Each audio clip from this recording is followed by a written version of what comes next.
Hello to all our community members. Mission IAS PCS में आपका स्वागत है। हम लोगों ने इंटरनेशनल रिलेशंस की क्लास स्टार्ट करी थी और अब तक हम लोगों ने 5 लेक्चर्स कंप्लीट कर लिए हैं। नेक्स्ट लेक्चर सीरीज हम अपने नेक्स्ट जो कंट्रीज के साथ रिलेशंस हैं, हमारे नेबरिंग कंट्रीज के साथ रिलेशंस, उनको कंटिन्यू करने वाले हैं। होप अब तक जो भी आपने लेक्चर्स देखा होगा, चाहे इंडिया पाकिस्तान रिलेशन हो, इंडिया अफगानिस्तान रिलेशंस हो, इन सब में आपको चीज़ें समझ में आ रही होंगी एक एक क्लियरिटी के साथ। क्या क्या मुद्दे हैं, क्या क्या डिस्प्यूट है, क्या क्या स्टेप्स लिए गए हैं, आगे क्या किया जा सकता है रिलेशंस को इम्प्रूव करने के लिए, इन सब मुद्दे पर आपको पकड़ बन रही होगी।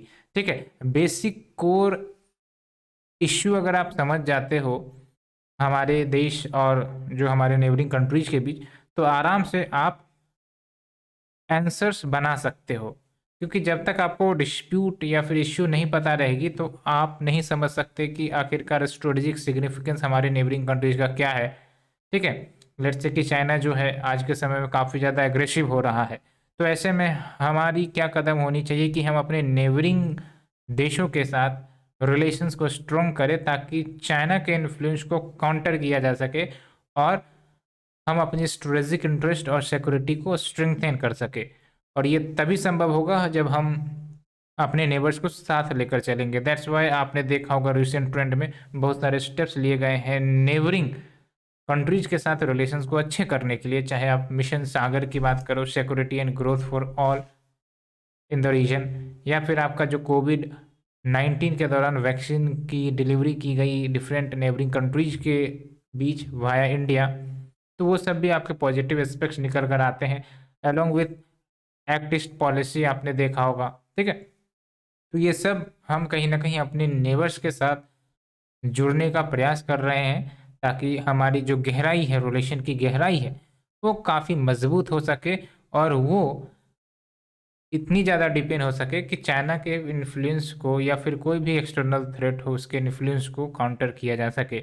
इतना ही नहीं, बहुत सारे हमारे नेबरिंग कंट्रीज जो हैं वो ओशियन बाउंड्री को भी शेयर करते हैं, जैसे म्यांमार की बात कर लो, बांग्लादेश की बात कर लो। तो भारत अगर इंडियन ओशियन में नेट सिक्योरिटी प्रोवाइडर बनना चाहता है, साथ ही साथ भारत की जो रणनीति है इंडो पैसिफिक को लेकर उस पर आगे बढ़ना चाहता है, तो इन नेबरिंग कंट्रीज के कॉपरेशंस काफ़ी ज़्यादा होंगे, काफ़ी ज़्यादा अहमियत रखती है। इसीलिए भारत नेबरिंग कंट्रीज के साथ इंगेजमेंट भी करने के प्रयास करते हैं। जैसे आपने इंडियन ओशियन रिम एसोसिएशन के बारे में आपने सुना होगा, और भी बहुत सारे कदम भारत उठाता है ताकि कॉपरेशंस बना रखा जा सके। नहीं तो आप देख ही रहे हो स्ट्रिंग ऑफ पल्स इनिशिएटिव जो चाइना लेकर आता है, फिर BRI इनिशिएटिव देख लो। ठीक है, तो इन सब के माध्यम से चाइना जो है आपका इंडियन ओशियन को भी घेरने का प्रयास करता है। इसलिए we should be alert and we should be focused कि किस प्रकार से हम अपने रिलेशंस अपने नेबरिंग कंट्रीज के साथ स्ट्रेंथन कर कर रखें। और इसीलिए आप देखते हो कि इंडिया का प्रयास रहता है कि किसी भी सूरत में हमारे जो रिलेशंस हैं वो मजबूत रहें, पॉजिटिव रहे, और जो इन्फ्लुएंस है अदर कंट्रीज का हमारे रिलेशंस के ऊपर वो कम पड़ सके। तो नेपाल के साथ हमने रिलेशंस डिस्कस किया, हमने अफ़गानिस्तान के साथ डिस्कस किया, पाकिस्तान के साथ डिस्कस किया। हालांकि पाकिस्तान के साथ रिलेशंस आप देख ही सकते हो, कितना भी कोशिश कर लो लेकिन रिलेशंस में सुधार नहीं आती हैं और ज़्यादा गड़बड़ हो रही हैं। कारण हमने आपको भी बताया था। तो ये सब मुद्दे हैं। तो आज हम इस लेक्चर सीरीज में इंडिया और म्यांमार के रिलेशंस को देखेंगे। और म्यांमार आपको ही पता है कुछ समय से काफ़ी ज़्यादा न्यूज़ में रहा था। क्यों न्यूज़ में रहा था आप ही हमें बता सकते हो?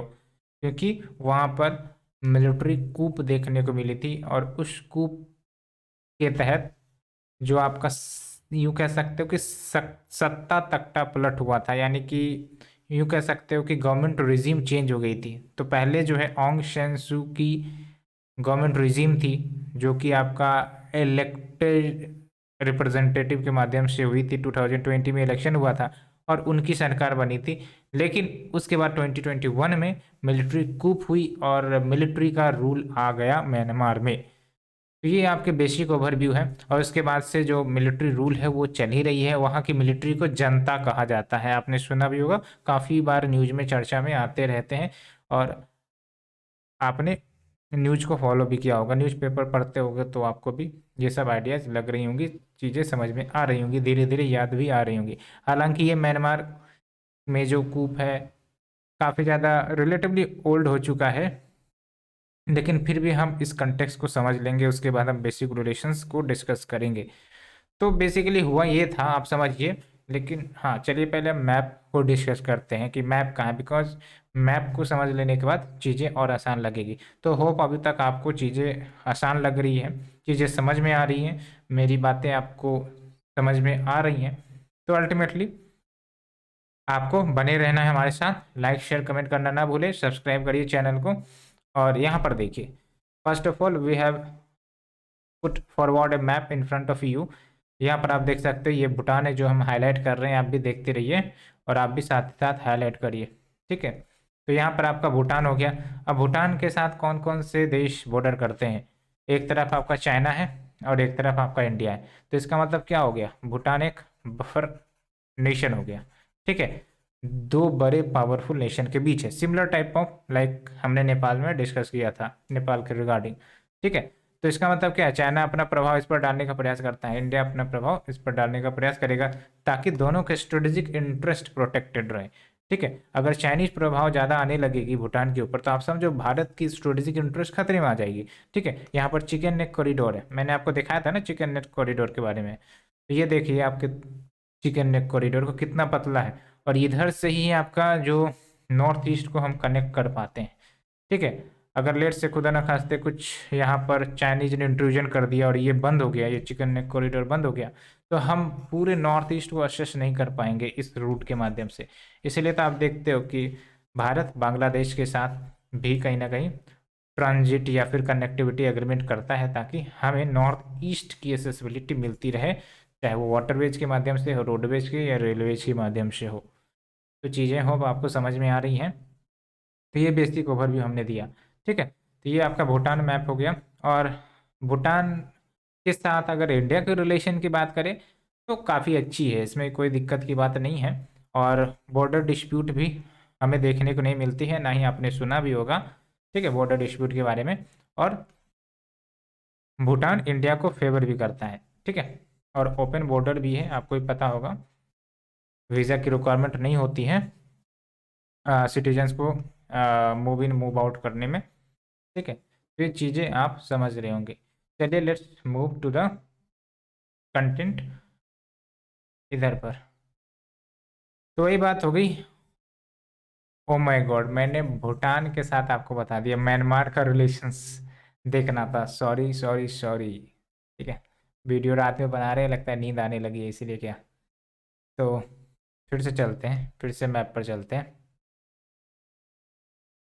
ये देखो आप पिक्चर में है ना, ये हमारा नॉर्थ ईस्टर्न स्टेट्स है, मैं हाईलाइट करता हूँ, ये पूरा हमारा नॉर्थ ईस्टर्न स्टेट्स है, ठीक है।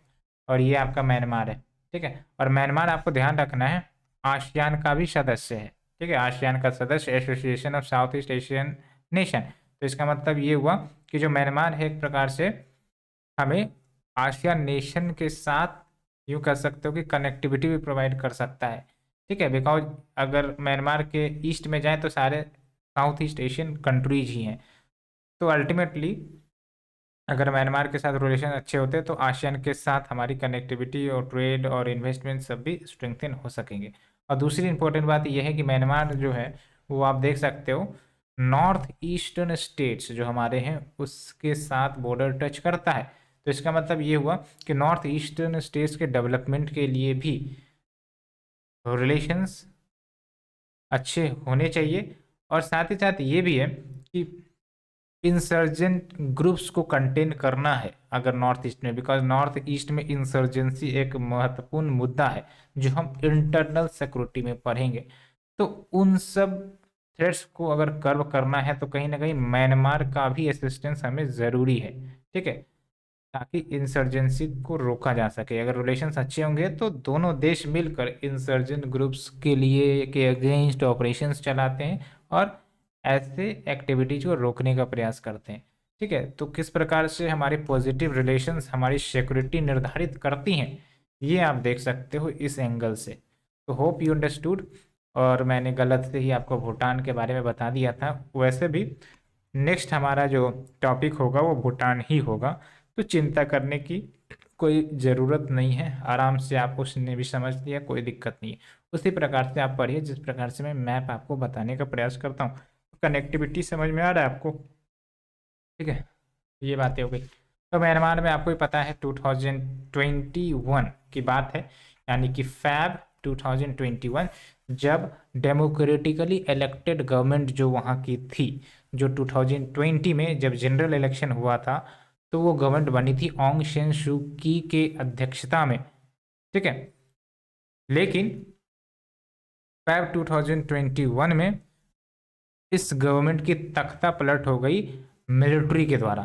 ठीक है, क्योंकि मिलिट्री का आरोप था कि जो गवर्नमेंट बनी है, जो इलेक्शंस हुए हैं वो फेयर ट्रांसपेरेंट नहीं हुए हैं, इसमें कुछ गड़बड़ी थी, इसीलिए गवर्नमेंट की तख्ता पलट कर दी गई और कंट्रोल किसके हाथ में आ गया?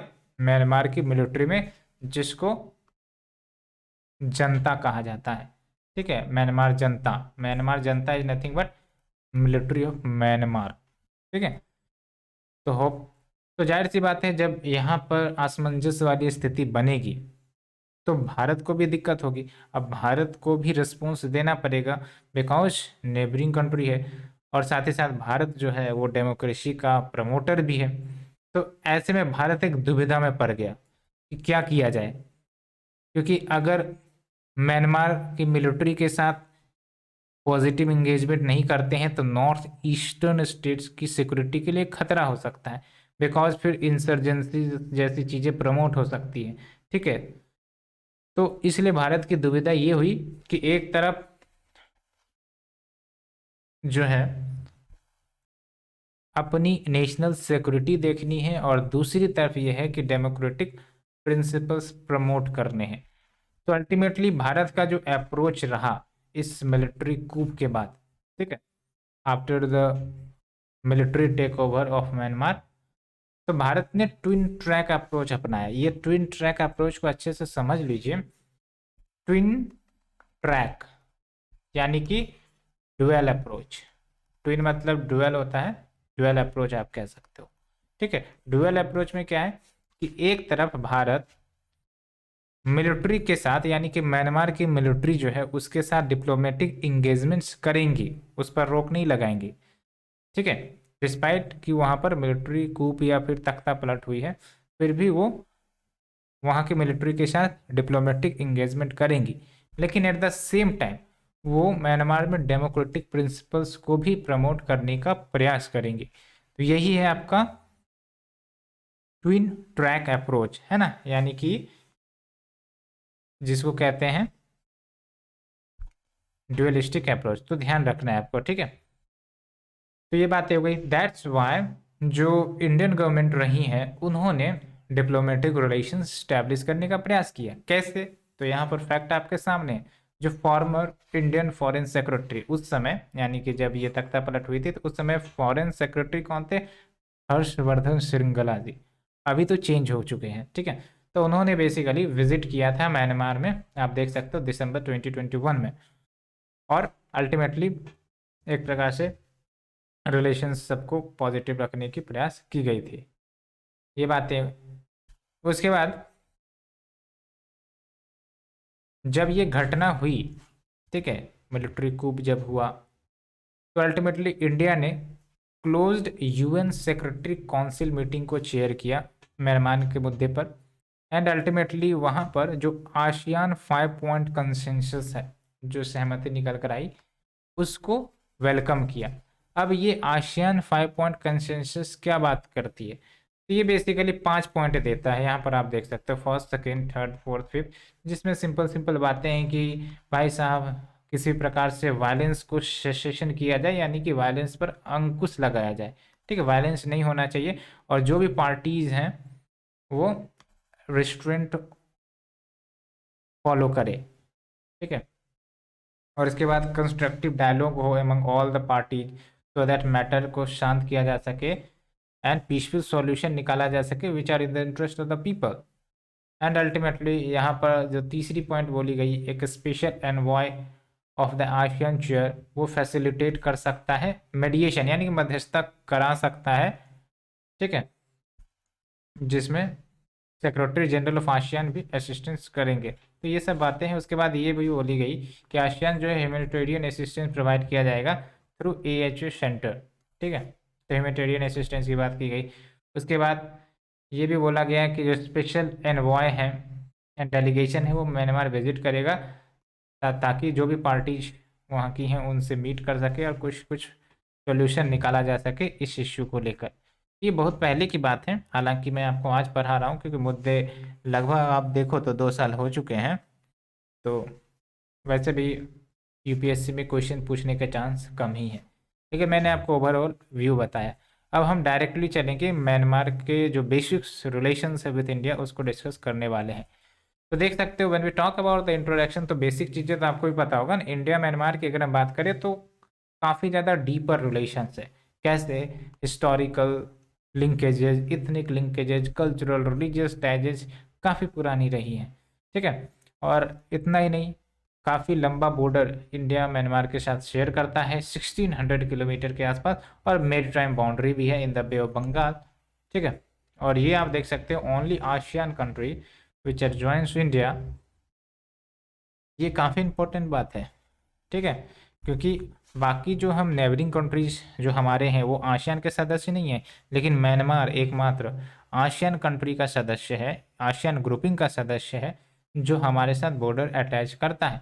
इसलिए यूँ कह सकते हो कि गेटवे है to the South East Asia. तो हमारे रिलेशंस अगर इनके साथ अच्छे होते हैं, ठीक है, यहाँ पर आप देखिए रिलेशंस अच्छे होते हैं तो कहीं ना कहीं हम म्यांमार के माध्यम से हम साउथ ईस्ट एशिया से कनेक्ट कर सकते हैं। वहाँ पर हम investment, trade, economic relations, tourism सब कुछ प्रमोट कर सकते हैं, है कि नहीं है? ये चीज़ें आपको समझनी ज़रूरी थी, और ये कीवर्ड जरूर याद रखिएगा, gateway to South East Asia.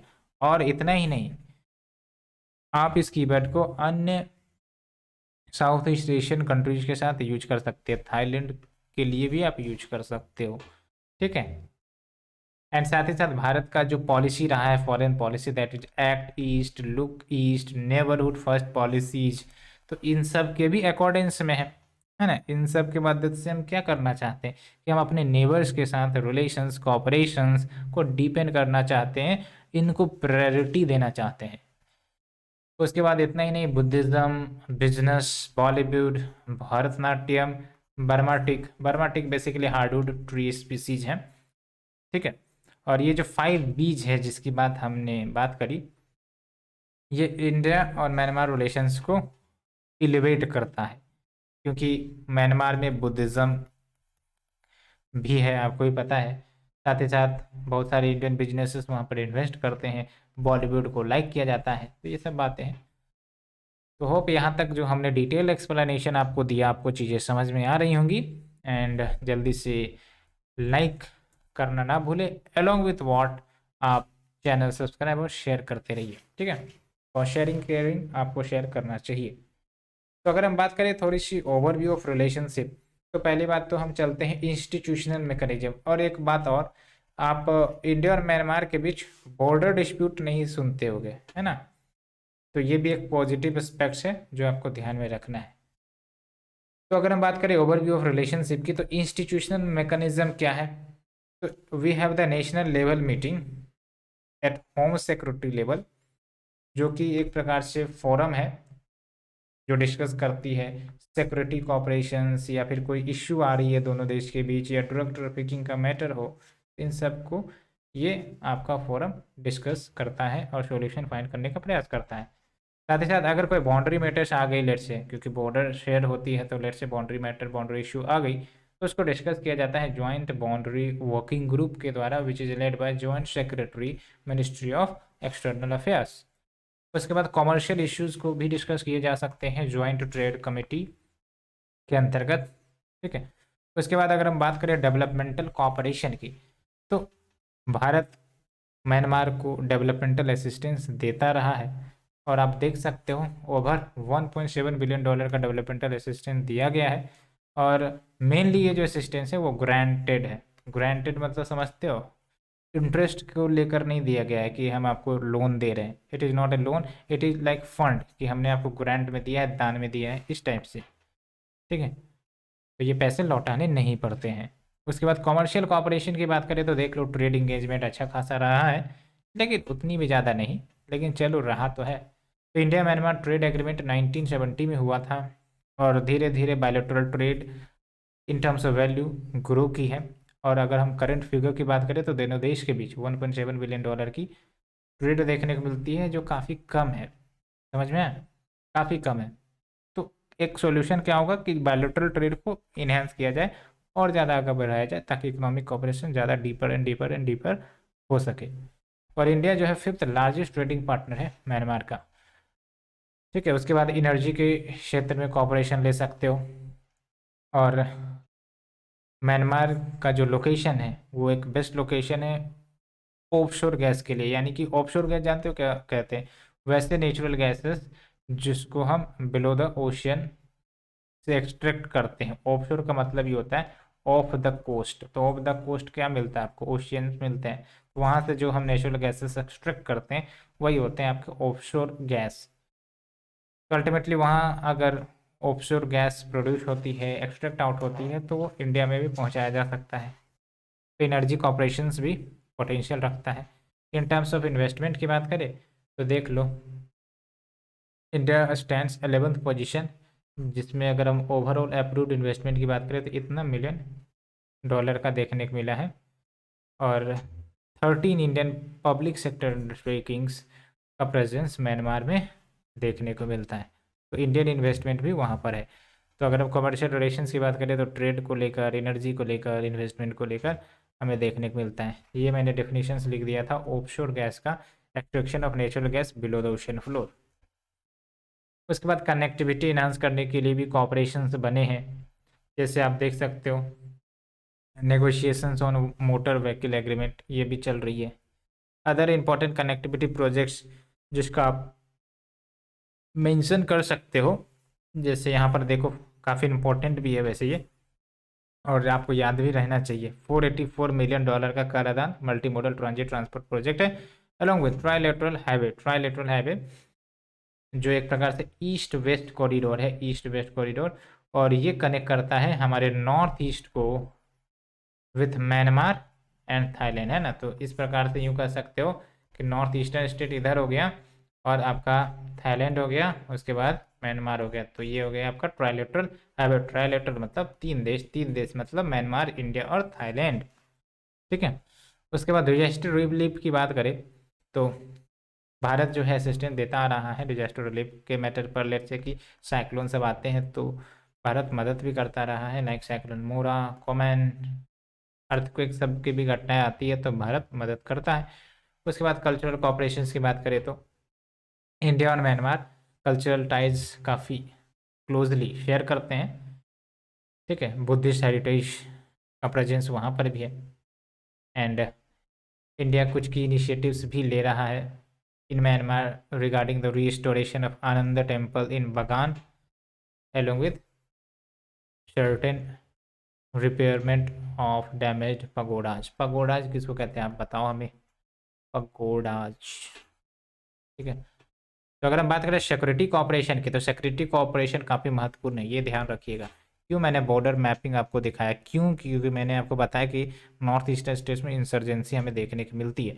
ठीक है, इंसर्जेंट ग्रुप्स, पार्टीज वहाँ देखने को मिलती है, तो अल्टीमेटली उसको टैकल करना है, तो फिर सिक्योरिटी कॉपरेशन चाहिए। नहीं तो क्या होता है कि ये जो आपके सेपरेटिस्ट ग्रुप्स होते हैं वो नॉर्थ ईस्ट में डिस्टर्बेंस फैलाते हैं, और अल्टीमेटली दूसरे देश में बॉर्डर क्रॉस करके चले जाते हैं, छुप जाते हैं।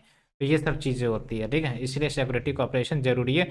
और सिक्योरिटी कॉपरेशन हमें देखने को मिलता है, जैसे डिफेंस कॉपरेशन एग्रीमेंट साइंड है बिटवीन बोथ कंट्रीज, एंड इसके तहत मिलिट्री इंगेजमेंट बूस्ट किए जाते हैं। Along with joint naval exercises भी कंडक्ट की जाती हैं, कुछ नाम है आप देख लेना। Along with आर्मीज of India and Myanmar ने ऑपरेशन सनराइज, ये एग्जाम्पल ध्यान रखना है, ऑपरेशन सनराइज इसके बारे में आपने सुना भी होगा। इसके तहत बेसिकली जो म्यांमार बॉर्डर के अलोंग जो इंसर्जेंट ग्रुप्स ने टारगेटेड कैंप्स बना रखे थे, मतलब इंसर्जेंट ग्रुप ने जो कैंप्स बना रखे थे उसको टारगेट किया गया दोनों देश की मिलिट्री के द्वारा, ठीक है। और ये जो कैंप्स थे इंसर्जेंट ग्रुप के, ये बेसिकली इंसर्जेंसी फैलाने का काम करते थे। तो अल्टीमेटली आखिरकार इन दोनों देश के कॉपरेशन से ही ना ये जो इंसर्जेंट ग्रुप्स हैं इन सब को डील किया जा रहा है। अगर रिलेशंस में खटास रहती तो कहीं ना कहीं हम ये ज्वाइंट ऑपरेशन नहीं कर पाते, हम इतनी अच्छी सिक्योरिटी कॉपरेशन नहीं कर पाते। इसलिए आप देखो कि भारत जो है ट्विन ट्रैक पॉलिसी क्यों अपना रहा है, इसलिए तो अपना रहा है ताकि हमारा जो नॉर्थ ईस्टर्न की सिक्योरिटी है वो बनी रहे, ठीक है। ये बातें हो गई। और along with maritime cooperation and blue economy, तो दोनों देश आपको ही पता है बे ऑफ बंगाल को शेयर करते हैं अल्टीमेटली। तो maritime cooperation and blue economy भी हमें देखने को मिलती है। और ब्लू इकोनॉमी एक इम्पॉर्टेंट पिलर है बिम्स्टेक का भी। बिम्स्टेक में क्या होता है, bay of Bengal initiative for multi sectoral technical and economic cooperation. तो इसमें क्या है, बे ऑफ बंगाल के जो लिटोरल स्टेट्स है वो आते हैं, और भी आते हैं, लेकिन बे ऑफ बंगाल के लिटोरल स्टेट जैसे बांग्लादेश, ठीक है, म्यांमार, इंडिया, ये सब आते हैं।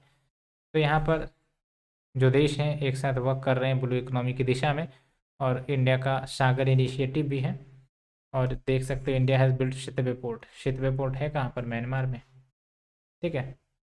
ये बातें हो गई, चीज़ें आपने समझ ली होगी, तो कोई रॉकेट साइंस नहीं है समझना, चीज़ें आसान है। तो अब बात करते हैं जो मेन मुद्दा है हमारा कि आखिरकार म्यांमार का क्या सिग्निफिकेंस है इंडिया के लिए।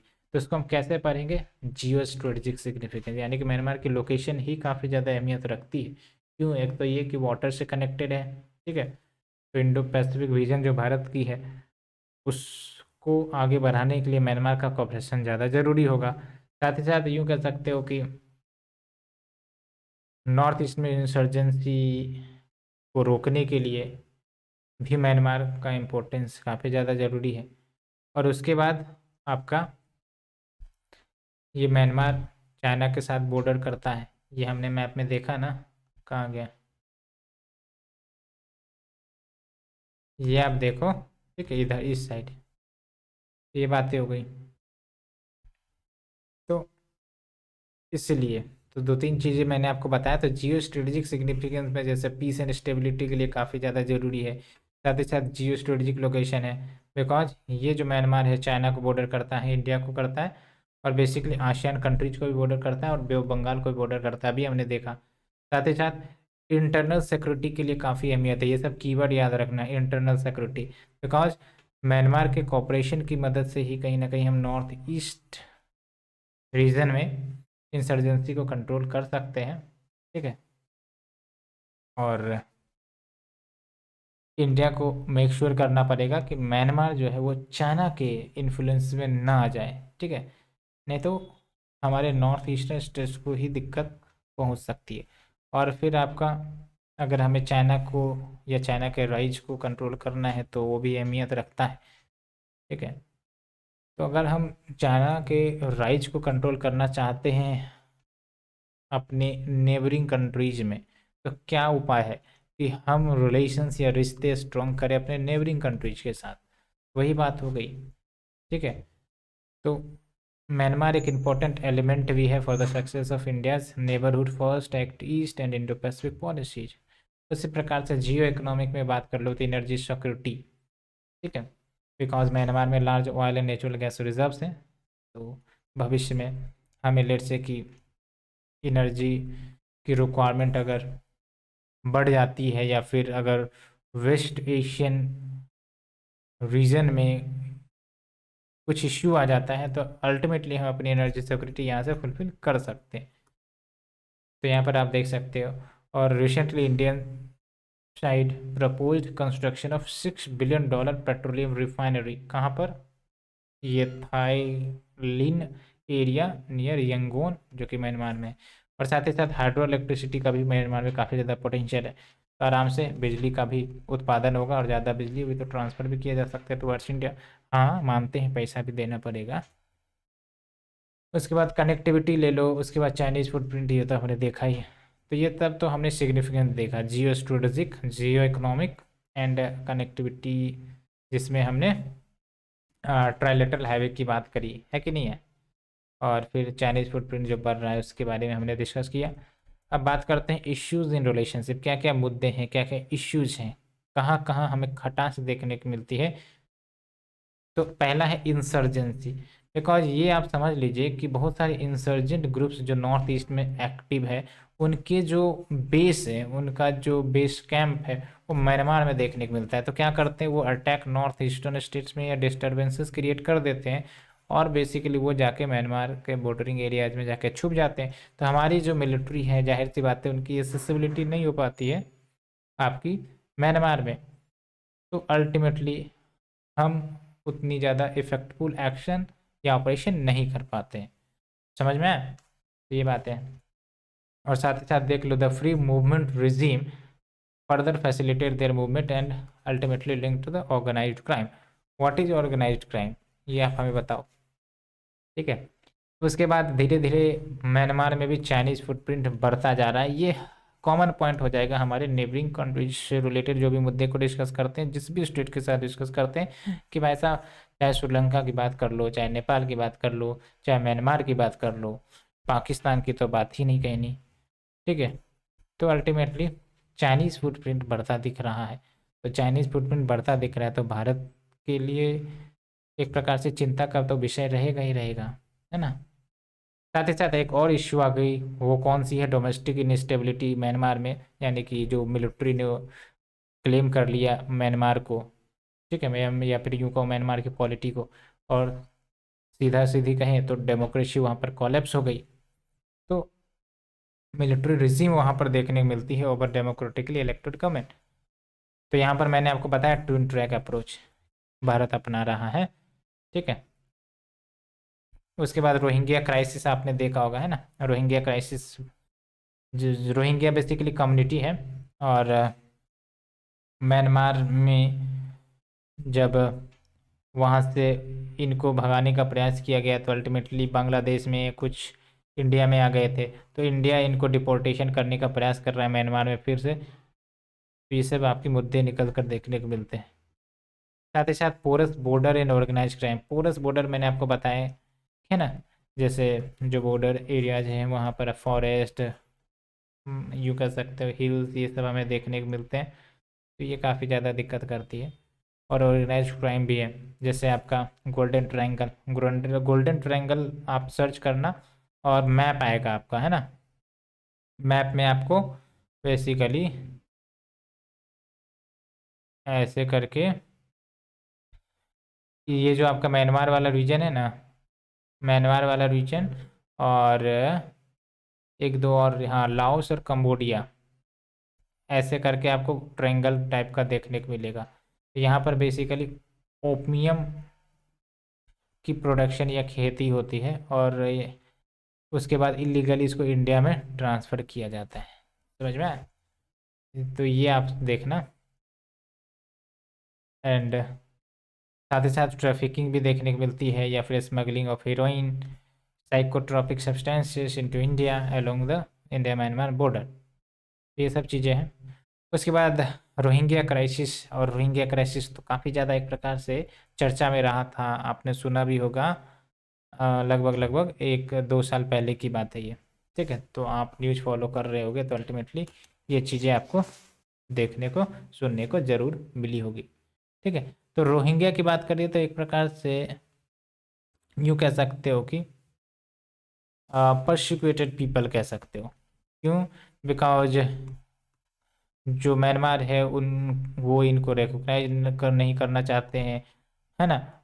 उनको ज़बरदस्ती डिपोर्ट करते हैं, तो वो बेसिकली बांग्लादेश में या फिर इंडिया में आते हैं। तो ये सब बातें, तो मोस्टली देखा गया है कि ये जो रोहिंग्या कम्युनिटी है वो रखिनी स्टेट, म्यांमार में एक स्टेट है रखिनी स्टेट, वहाँ पर ये रहते हैं। और साथ ही साथ यूँ कह सकते हो कि इनके साथ सिस्टमेटिक डिस्क्रिमिनेशन यानी कि गवर्नमेंट ही डिस्क्रिमिनेट करती है। ठीक है। बिकॉज इनको इलीगल इमिग्रेंट्स कंसिडर किया जाता है, एंड दैट्स वाई इनको डिस्क्रिमिनेशन किया जाता है। उसके बाद यूँ कह सकते हो कि स्टेटलेस पीपल, बिकॉज जो म्यांमार गवर्नमेंट है उन्होंने इनको सिटीजनशिप दिया नहीं है तो स्टेटलेस पीपल मानते हैं। जिसके पास सिटीजनशिप नहीं होगा तो जाहिर सी बात है वो किसी स्टेट का नहीं है, तो क्या कहेंगे उनको, स्टेटलेस। और साथ ही साथ म्यांमार आर्मी ने रिसेंटली, आपको भी पता होगा, क्रैकडाउन किया था रोहिंग्या पर। और इस क्रैकडाउन को कहीं ना कहीं वर्ल्ड लेवल पर निंदा की गई थी और यूनाइटेड नेशन ने इसे क्या कहा था, इथनिक क्लिनसिंग। ठीक है, क्यों कहा था, बिकॉज आप देख लो 8 लाख रोहिंग्याज अल्टीमेटली इस इश्यू के कारण म्यांमार छोड़कर भाग गए थे और बांग्लादेश में फिर शेल्टर किए। ठीक है, इंडिया का क्या पोजीशन रहा है, तो इंडिया तो बेसिकली रोहिंग्या को इलीगल माइग्रेंट्स ही ट्रीट करता है। ठीक है, और साथ ही साथ ये भी देखने को मिलती है कि Rohingya are a threat to its national security and have link with the international terror groups. ठीक है, इसलिए आप देखोगे कि रोहिंग्या को डिपोर्ट करने का प्रयास किया जा रहा था गवर्नमेंट के द्वारा, रिसेंटली आपने देखा भी होगा। और साथ ही साथ सुप्रीम कोर्ट ने भी एक प्लिया का हो या फिर एप्लीकेशन का हो रिजेक्ट किया, जिसमें बेसिकली जो रोहिंग्या रिफ्यूजी को डिपोर्ट करने की बात चल रही थी टू म्यांमार, इस प्लिया में बेसिकली उस डिपोर्टेशन को रोकने के लिए या फिर स्टे लगाने की बात की गई थी, तो सुप्रीम कोर्ट ने इस प्लिया को भी रिजेक्ट कर दिया था।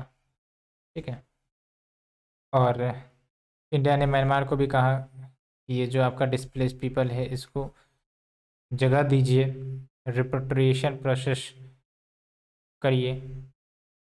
एंड साथ ही साथ रखनी प्रोविंस को डेवलपमेंट करने की बात भी की गई थी। रखनी प्रोविंस जहाँ पर आपके रोहिंग्या मेजोरिटली डोमिनेट करते हैं। ठीक है, यहाँ पर सोशियो इकोनॉमिक डेवलपमेंट करिए ताकि इकोनॉमिक इंसेंटिव्स हो सके, क्रिएट हो सके यहाँ पर, और ये वर्क कर सके, एम्प्लॉयमेंट अपॉर्चुनिटीज़ मिल सके। ठीक है, तो ये बातें हैं। और अगर हम बात करें reasons behind the government stand कि आखिरकार भारत सरकार ने ये स्टैंड क्यों लिया, तो ये आप भी समझ सकते हो। 4-5 पॉइंट आपको ध्यान रखनी है। थ्रेट टू नेशनल सिक्योरिटी, ठीक है, रिसोर्स क्रंच, ऐसा कहा जाता है कि अगर हम इन पर फोकस करने लगे तो फिर बेसिकली हमारे संविधान के प्रति जो जिम्मेदारी है हमारे सिटीजनशिप को लेकर, फिर हम उसे कैसे ध्यान देंगे, है ना। बिकॉज सबसे पहले हम अपने सिटीजन को देखेंगे और सिटीजन्स को देखने के लिए रिसोर्सेज भी चाहिए। तो अगर इलीगल माइग्रेंट्स पर हम ज़्यादा फोकस करने लगेंगे तो हमारे पास रिसोर्सेज की तो कमी हो जाएगी ना। ये बातें हैं। एलोंग विद रेडिकलाइजेशन, कहते हैं कि ये रेडिकलाइजेशन को प्रमोट कर सकते हैं। साथ ही साथ ये भी हो सकता है कि कल्चरल इफेक्ट देखने को मिल सकती है। लेट्स से कि अब नॉर्थ ईस्टर्न में क्या होता है कि अपने ट्रेडिशन और कल्चर को लेकर काफ़ी ज़्यादा सीरियस होते हैं पीपल। तो अल्टीमेटली अगर ये जो आपके माइग्रेंट्स है ये किसी पार्टिकुलर नॉर्थ ईस्टर्न स्टेट में आते हैं या फिर रिसाइड करते हैं, तो अल्टीमेटली कल्चरल डिस्टर्बेंसेस देखने को मिल सकती है। Hope you understand. Along with principle of non refoulement, क्या है प्रिंसिपल ऑफ नॉन रिफॉल्वमेंट, ये आप हमें बताइए। थोड़ा रिसर्च करिए गूगल पर और इसके बाद बताइए, ताकि आपका भी जो रिसर्च करने की स्ट्रेटजी है वो भी ओपन हो सके। Along with concerns for India, Bharat के लिए क्या चिंता है, तो वही बात है, नेबरहुड में डिस्टेबलाइजेशन देखने को मिल सकती है। अलॉन्ग विथ इंडिया का जो स्टैंड है उसने कहीं ना कहीं जो भारत की डेमोक्रेटिक क्रेडेंशियल्स उस पर सवाल उठाया है। ठीक है, क्योंकि भारत तो हमेशा से डेमोक्रेसी को प्रमोट करता रहा है और यहाँ पर भारत ट्विन ट्रैक पॉलिसी अपना रहा है। वही बात है। अलॉन्ग विथ चाइना फैक्टर, तो बेसिकली धीरे धीरे जो चाइना है, मैंने आपको बताया है कि म्यांमार में अपना प्रेजेंस बनाने का प्रयास कर रहा है, तो अल्टीमेटली ये इंडिया की लीडरशिप रोल जो है साउथ एशिया में उसको अंडरमाइन करता है। Along with security of north east, security of north east के लिए ज़रूरी है। अब यहाँ पर आप समझिए, ये कहा जाता है कि जो अराकन आर्मी है और जो नागा सेल्फ एडमिनिस्ट्रेटेड जोन है जो ऑपरेट करता है आपका NSCN ग्रुप के द्वारा, उन दोनों के बीच लिंक है। तो इससे आपका क्या हो सकता है, नॉर्थ ईस्ट की सिक्योरिटी इफेक्ट हो सकती है।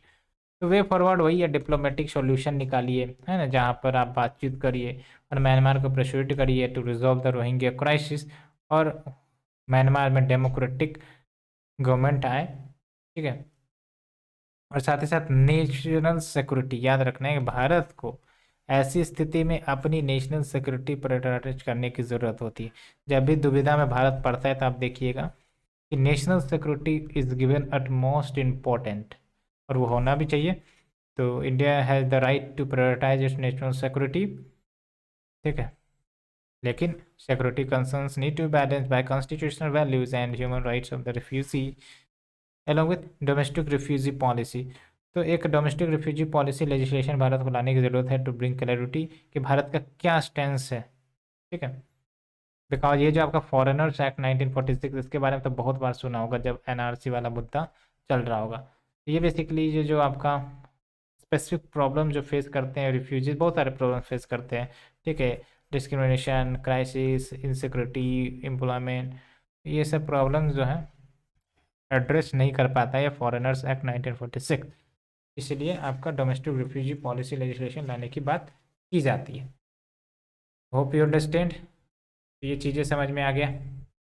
अब यहाँ पर हम देखेंगे कि rising Chinese footprint in Myanmar किस प्रकार से, क्योंकि हम तो बार बार कह रहे हैं कि चाइना का फुटप्रिंट यहाँ बढ़ रहा है, लेकिन हम कैसे कह रहे हैं, कौन से तथ्य पर कह रहे हैं, कौन से ग्राउंड पर कह रहे हैं, क्या सिर्फ भाषण तो नहीं दे रहे, क्या सिर्फ प्रवचन तो नहीं दे रहे।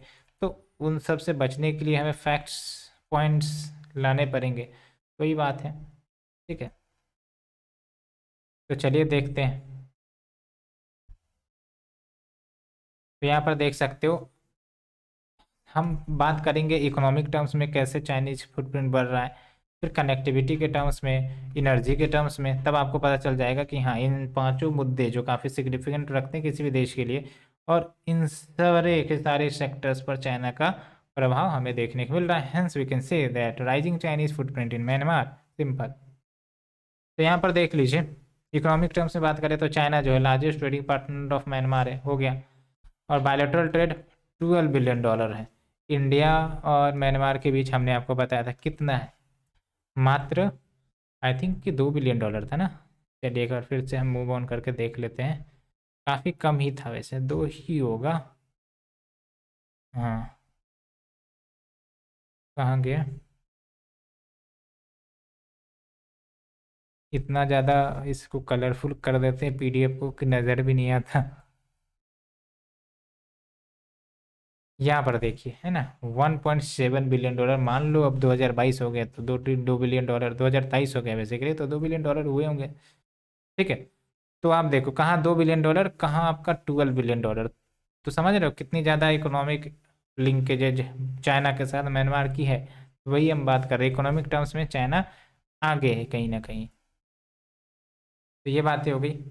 और कनेक्टिविटी की बात करें तो मैंने आपको बताया भी था कि म्यांमार जो है OBR, one belt one road, जो चाइना का one of the aspiring project है, जिसके तहत वो पूरे यूरेशिया को कनेक्टिविटी करना चाहता है via sea route and rail road route, ठीक है। और साथ ही साथ देख लो, China is also propose China Myanmar economic corridor, जैसे आपका चाइना पाकिस्तान इकोनॉमिक कॉरिडोर था, उसी प्रकार से चाइना म्यांमार इकोनॉमिक कॉरिडोर, ठीक है। और फिर एनर्जी के क्षेत्र में देख लो, चाइना ने natural gas and oil pipeline भी कंस्ट्रक्ट किया है, यानी कि एक हो गया आपका नेचुरल गैस, एक हो गया आपका ऑयल पाइपलाइन, और इसको कंस्ट्रक्ट किया है, जो कहाँ से स्टार्ट होता है, म्यांमार के जो क्याई कुफू सिटी है, जो कि रखने स्टेट में है, और जो चाइना का यूनान रीजन है, यूनान रीजन, उन दोनों को कनेक्ट करता है। तो आप समझ सकते हैं एनर्जी का भी एक प्रकार से कनेक्टिविटी इस्टेब्लिश हो चुकी है। और उसके बाद डिफेंस के क्षेत्र में आप देख लो कि चाइना जो है one of the largest military supplier of Myanmar since 1988। अब बताओ इतनी ज़्यादा रिलेशंस देखने को मिलती है चाइना और म्यांमार के बीच, तो कहीं ना कहीं क्या बात निकल कर आती है कि म्यांमार जो है वो भी बैलेंस अप्रोच रखेगा ना, चाहे वो चाइना के प्रति हो चाहे वो इंडिया के प्रति हो। तो ये बात है, इसलिए भारत हमेशा चाहता है कि हम अपना जो प्रभाव है, अपनी जो रिलेशंस और बेटर से बेटर कर सके, ताकि म्यांमार पर जो चाइना इन्फ्लुएंस दिखा रहा है वो इन्फ्लुएंस कम हो सके, ये सब बातें। ठीक है, तो भारत की अपनी दुविधा है। भारत की दुविधा ये है कि चारों तरफ यूँ कह सकते हैं कि हॉस्टाइल बॉर्डर से ही घिरा हुआ है। तो अब सबसे बड़ा हॉस्टाइल वाला चीज़ तो चाइना हो जाता है। अब अगर हम नेबरिंग रिलेशन के साथ रिलेशन अच्छे नहीं करके रखेंगे तो दिक्कत बात हो जाती है। तो ये बात निकल कर आती है। साथ ही साथ इन्वेस्टमेंट की बात करें तो देख लो, one of the largest source of FDI China है। ठीक है, और साथ ही साथ देख लो one of the major projects वो है आपका development of deep sea port at Kyaukphyu, जो हमने देखा वो भी चाइना जो है कंस्ट्रक्ट करवा रहा है वहाँ पर। तो कंसर्न्स फॉर इंडिया क्या है? कंसर्न्स फॉर इंडिया है स्ट्रेटेजिक कंटेनमेंट। स्ट्रेटेजिक कंटेनमेंट हमने आपको मैप के माध्यम से बताया भी था। ठीक है, फिर से मैं आपको बता देता हूँ। ये आप देखिए, फिर से ये इंडिया है। ठीक है, तो ये आपका इधर म्यांमार लेट से हो गया। ठीक है, ये म्यांमार हो गया, इधर श्रीलंका हो गया, इधर आपका पाकिस्तान हो गया। तो ये हो गया स्ट्रेटेजिक कंटेनमेंट। ठीक है, ये यहाँ पर पोर्ट फैसिलिटी डेवलप कर लिया है ना, यहाँ पर पोर्ट फैसिलिटी डेवलप कर लिया पाकिस्तान का ग्वादर पोर्ट। ठीक है, इस प्रकार से ये स्ट्रेटेजिक एनसर्कलमेंट कहते हैं। तो ये बातें हो गई, देख लो है ना, क्या है कफू port along with Gwadar port along with security of north east. अब चाइना का जो प्रेजेंस है अगर म्यांमार में बढ़ता है तो इंसर्जेंसी नॉर्थ ईस्ट स्टेट्स में प्रमोट हो सकती है। और इंटेलिजेंस रिपोर्ट के अनुसार म्यांमार में बहुत सारे इंसर्जेंट ग्रुप्स को फंड भी मिलता है, आर्म्स भी मिलता है। कहाँ से? चाइना से। समझ में आया? उसके बाद डेप्थ ऑफ डिप्लोमेसी, इसको तो 1000 बार हम बात कर चुके हैं। उसके बाद डोमेस्टिक इनस्टेबिलिटी इन म्यांमार। ठीक है, और कहा जाता है कि जो आपका रिसेंट कूप हुआ म्यांमार में उसके पीछे चाइनीज का हाथ है। ठीक है, ताकि म्यांमार को प्रिवेंट किया जा सके from joining the USA, because जहाँ पर डेमोक्रेसी है वहाँ पर यूएसए का इन्फ्लुएंस रहेगा। ठीक है, ये बात हो गई। उसके बाद कनेक्टिविटी की बात कर ले तो म्यांमार जो है वो इंडिया के लिए गेटवे है, आसियान के लिए, है ना। ये बातें हो गई, और इसीलिए बहुत सारे कनेक्टिविटी प्रोजेक्ट को प्रमोट किया जाता है, whether it is Kaladan transport corridor, IMT, India Myanmar Thailand trilateral highway, या फिर मैं कहूँ गंगा कॉपरेशन। ये सब जो प्रोजेक्ट्स लाए गए हैं अल्टीमेटली जियोपोर्टाइज, यानी कि इसकी वैल्यू कहीं ना कहीं कम हो रही है। क्यों? Because of the increase Chinese influence in Myanmar. ये बात हो गई। उसके बाद देख लो वीकनिंग ऑफ आसियान। तो जिस प्रकार से म्यांमार में ऑथोरिटेरियन रूल आया है इसके कारण आसियान में फिशर्स हो सकती है, यानी कि फिशर्स कहने का मतलब ये है कि म्यांमार के साथ जो इंगेजमेंट पहले हो सकती थी डेमोक्रेटिक गवर्नमेंट के प्रेजेंस में, वो कहीं ना कहीं मिलिट्री गवर्नमेंट के प्रेजेंस में नहीं देखने को मिल सकती है, which can weaken the unity and capability of ASEAN to deal with the China. ये सब बातें हैं। और यहाँ पर देख लो मैंने वैसे हाईलाइट कर दी है military seizes power in Myanmar को। मैंने आपको बता ही दिया है कि फिर 2021 की घटना है। तो बेसिकली इसके तहत क्या हुआ था कि जो आपके 2020 में जनरल इलेक्शन म्यांमार में हुए थे, और इस इलेक्शन में जो ऑंग सैन सू की पार्टी थी वो जीती थी, है ना। उसकी पार्टी का क्या नाम था? देख लो, नेशनल लीग फॉर डेमोक्रेसी ये था। तो ये जीती थी, और यूँ कह सकते हो total 80% of the vote receive किए थे। जबकि जो army backed union solidarity and development party है, यानी कि मिलिट्री पार्टी जिसको कहे हुए, वो डिफीट हुआ। तो अल्टीमेटली ये जो पार्टी है मिलिट्री पार्टी, उसने इस रिजल्ट को एक्सेप्ट नहीं किया। तो जो मिलिट्री पार्टी है उन्होंने एलिगेशन लगाया कि फ्रॉड से जीता है, या फिर जो भी है फेयर ट्रांसपेरेंट इलेक्शन नहीं हुआ है, जबकि कोई एविडेंस देने का प्रयास नहीं किया। तो अल्टीमेटली क्या कर दिया गया? तख्ता पलट कर दिया गया। बाकी इंटरनेशनल रिएक्शंस क्या रहे हैं आप पढ़ लेना, क्योंकि अब तो ये इंपॉर्टेंट है नहीं, बहुत पुराने हो गए हैं। और इंडिया ने भी डीप कंसर्न्स रेज किए थे जब मिलिट्री कूप म्यांमार में देखने को मिली थी। जैसे देख लो, India express deep concerns over the reports of unfolding military coup in Myanmar, और इंडियन मीडिया में भी काफ़ी कवर हुए थे। ठीक है, लेकिन वही मैं बोल रहा हूँ कि भारत ने फिर भी जो रिलेशंस या टाइज है उसको बनाना नहीं भूला। जैसे जो फॉरेन सेक्रेटरी रहे हर्षवर्धन श्रृंगला, वो विजिट भी किए थे म्यांमार। ठीक है, अलॉन्ग विद देख सकते हो जनवरी में India sent 15 lakh doses of Covishield vaccine to assist Myanmar. Along with, यही मैंने आपको बताया, Harshvardhan Shringla paid a working visit to Myanmar on December 2021। उसके बाद इंडिया ट्विन ट्रैक अप्रोच रखता है। ट्विन ट्रैक अप्रोच मैंने आपको बता दिया क्या है वो, आप हमें बताइए। यहाँ पर मैंने आपको हाईलाइट भी कर दिया है। ट्विन ट्रैक अप्रोच देख सकते हो, two approach at the same time, one is establishing diplomatic relations with the military and the second one की focusing on to return to democracy in Myanmar. ये चीज़ें हैं, तो ये सब बात हमने देखा। वे फॉरवर्ड की बात करें तो वही है, सिविलाइजेशन लिंकेज जो हमारी सिविलाइजेशन लिंकेजेस काफ़ी पुरानी है, कल्चरल लिंकेजेस काफ़ी पुरानी है, उसको ताज़ा की जाए। ठीक है, रिलेशंस को अच्छे बनाए जाए, बुद्धिस्ट सर्किट से प्रोग्राम चलाकर, पीपल टू पीपल कंटेक्ट बनाकर कनेक्टिविटी बढ़ाइए, cooperation at multi level forums पर इंगेज करवाइए, चाहे आसियान हो, बिम्स्टेक हो। ठीक है, उसके बाद डेवलपमेंटल असिस्टेंस दिए जाने चाहिए, जैसे India needs to make sure कि वो कंट्रीब्यूशन करे म्यांमार के डेवलपमेंट में, सिक्योरिटी में। तो जो भी वहाँ पर इंफ्रास्ट्रक्चर प्रोजेक्ट्स भारत ने खोल रखा है, ओपन कर रखा है, तो उसको जल्द से जल्द कंप्लीट करवाइए। नहीं कंप्लीट करवाओगे तो क्या होगा, चाइना इसका बेनिफिट उठाएगा, सीधी सी बात है। चाइना तो मौके को तराशते रहता है। साथ ही साथ working with like minded countries, जैसे जापान के साथ मिलकर वर्क करिया जाए। ठीक है, एंड इंडिया का जो एक्ट ईस्ट पॉलिसी है, जापान का free and open Indo Pacific strategy है, वो कंप्लीमेंट कर सकता है एक दूसरे को। अलॉन्ग विथ न्यू दिल्ली जो है एशियन सेंट्रलिटी को सपोर्ट करता है एंड आशियाज 5 पॉइंट कंसेंसस फार्मूला उसका भी समर्थन करता है। ये सब भी बात है।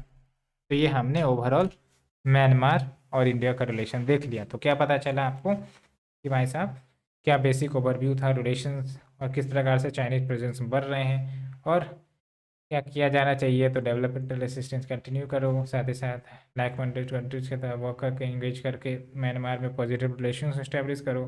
ठीक है, और भी है डायलॉग, डिप्लोमेसी, ये सब आप लिख सकते हो। तो ये चीज़ें आपकी हो गई यहीं पे समाप्त, और होप कि आप चीज़ें को समझे होगे।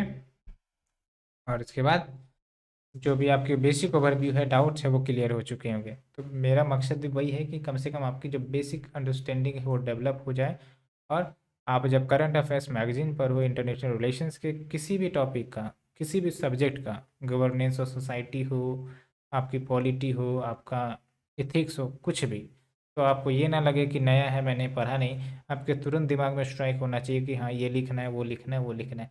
और आप देखोगे म्यांमार की बात करिए, नेपाल की बात करिए, तो ओवरऑल पॉइंट्स जो है वो सिमिलर हो जाते हैं, क्योंकि दोनों यूँ कह सकते हो कि एक ही स्टैंड पर, जहाँ पर भारत को एक ही प्रकार की सिचुएशन झेलनी पड़ती है। Hope you understood. उसके बाद हम चलेंगे भूटान के बारे में डिस्कस करेंगे। ठीक है, तो आज के लिए फ्रेंड्स इतना ही, मिलते हैं अपने नेक्स्ट लेक्चर सीरीज में। और नेक्स्ट लेक्चर सीरीज में हम डिस्कस करेंगे इंडिया और भूटान के रिलेशन के बारे में, और वहाँ से भी आपको चीज़ें समझ में आने लगेगी। तो कैसा लग रहा है आपको ये लेक्चर सीरीज, कमेंट सेक्शन में बताना ना भूलना, एंड अल्टीमेटली शेयर करना ज़रूर करिएगा। और पॉजिटिव रहिए, बिकॉज आप जिस लक्ष्य की तरफ आगे बढ़ रहे हो, जाहिर सी बात है उसमें पेशेंस, टॉलरेंस, सब कुछ की ज़रूरत होती है, और आप सब के अंदर वो सारी की सारी चीज़ें हैं। और पॉजिटिव रहकर आगे बढ़िए, और अपने कंफर्ट जोन को चैलेंज करते रहिए, बिकॉज अपने कंफर्ट जोन को चैलेंज करने के बाद ही आपको ताकत मिलती है, और वो ताकत के माध्यम से आप आगे बढ़ते हो, अपने डर को काबू करते हो, कंट्रोल करते हो, और आगे बढ़ते हो। ठीक है, so friends, for now we end the class here, and from the next day, yeah, from the next time, we will start from India and Bhutan relations. Thank you friends, have a nice day.